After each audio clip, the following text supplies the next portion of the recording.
My name is Sam Vaknin. I am the author of Malignant Self-Love, Narcissism Revisited. The dissolution of the abuser's marriage or other meaningful relationships constitutes a major life crisis, a scathing narcissistic injury. To soothe and salve the pain of disillusionment, the narcissist administers to his aching soul a mixture of lies, distortions, half-truths, and outlandish interpretations of events. All abusers present with rigid and infantile or primitive defense mechanisms: splitting, projecting, projective identification, denial, intellectualization, and narcissism. But some abusers go further, and they decompensate by resorting to self-delusion.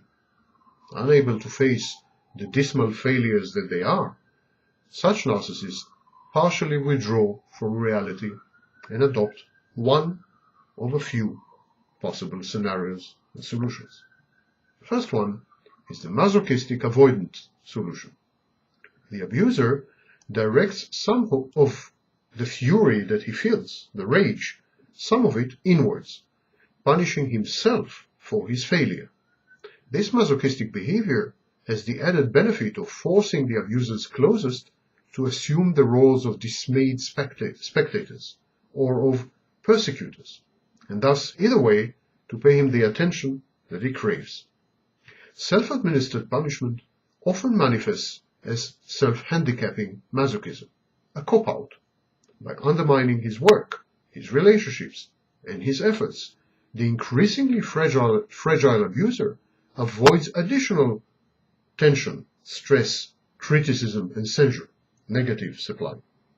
Self-inflicted failure is the abuser's doing and proves that he is still in control, still the master of his own life. He chooses to fail.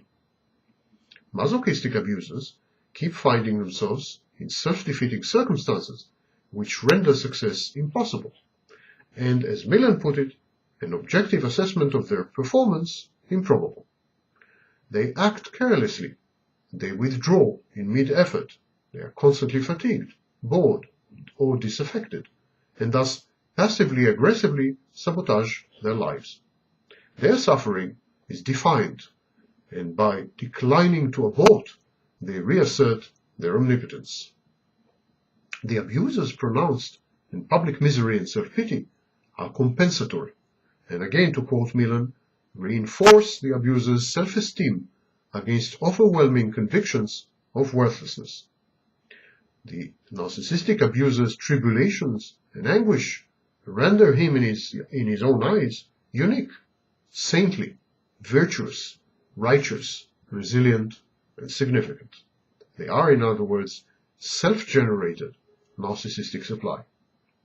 Thus, paradoxically, the worse the narcissist's anguish and unhappiness after a dissolved relationship, the more relieved and elated such an abuser feels. He is liberated and unshackled by his own self-initiated abandonment. That's the way he presents it, at least. He never really wanted this commitment, he tells any willing or buttonhole listener. And anyhow, their relationship was doomed from the beginning by the egregious excesses and exploits of his meaningful other, his wife, his partner, his friend, or his boss. Then there is the delusional narrative. This kind of abuser constructs a narrative in which he figures as the hero. He is brilliant, perfect, irresistibly handsome, destined for great things, entitled, powerful, wealthy, center of attention, and so on. The bigger the strain on this delusional charade, in other words, the greater the gap between fantasy and reality, the more the delusion coalesces and solidifies. Finally, if it is sufficiently protracted, the delusion replaces reality, and the abuser's reality test deteriorates. He withdraws his bridges and may become schizotypal, catatonic, or schizoid. Another type of reaction to dissolved relationships is the antisocial solution. This type of abuser has a natural affinity with the criminal. His lack of empathy and compassion, his deficient social skills, his disregard for social laws and morals now erupt and blossom. He becomes a full-fledged antisocial, sociopath or psychopath. He ignores the wishes and needs of others. He breaks the law. He violates all rights, both natural and legal. He holds people in contempt and disdain. He derides and decries society and its codes. He punishes the ignorant ingrates that, to his mind, drove him to this state. And he does it by acting criminally and by jeopardizing their safety, lives, livelihood, and property. Another solution is the paranoid schizoid solution. There is a class of abusers who develop persecutory delusions. Such an abuser, a narcissistic abuser, perceives slights and insults where none were intended. He becomes subject to ideas of reference. He believes that people are gossiping about him, mocking him behind his back, prying into his affairs, cracking his email, and so on. He is convinced that he is the center of a malign and malintentioned attention, even a conspiracy. People are conspiring to humiliate him, to punish him, to abscond with his property, to delude him, to impoverish him, to confine him physically or intellectually, to censor him, to impose on his time, to force him into action or into inaction, to frighten him, to coerce him, to surround and besiege him, to change his mind, to part with his values, to victimize, or even in extreme cases, to assassinate him.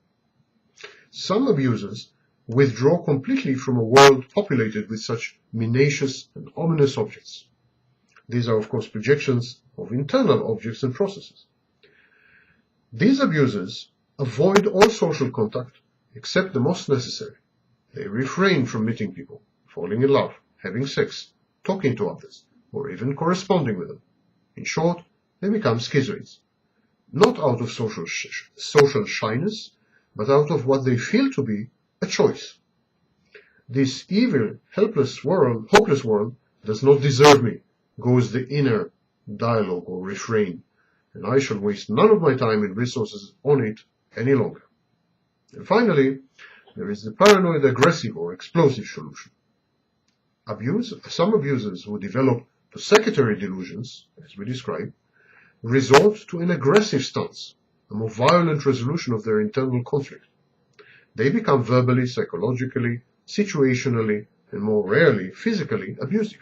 They insult, castigate, chastise, berate, demean and deride their nearest and dearest, often well-wishers and loved ones. They explode in unprovoked displays of indignation, righteousness, condemnation, and blame. Theirs is an exegetic and hermeneutic bedlam. They interpret everything, even the most innocuous, inadvertent, and innocent comment, as designed to provoke and humiliate them. They sow fear, revulsion, hate, and malignant envy. They flail against the windmills of reality, tilt against them in a Don Quixote manner. They are a pathetic, forlorn sight, but often they cause real and lasting damage, fortunately, mainly to themselves.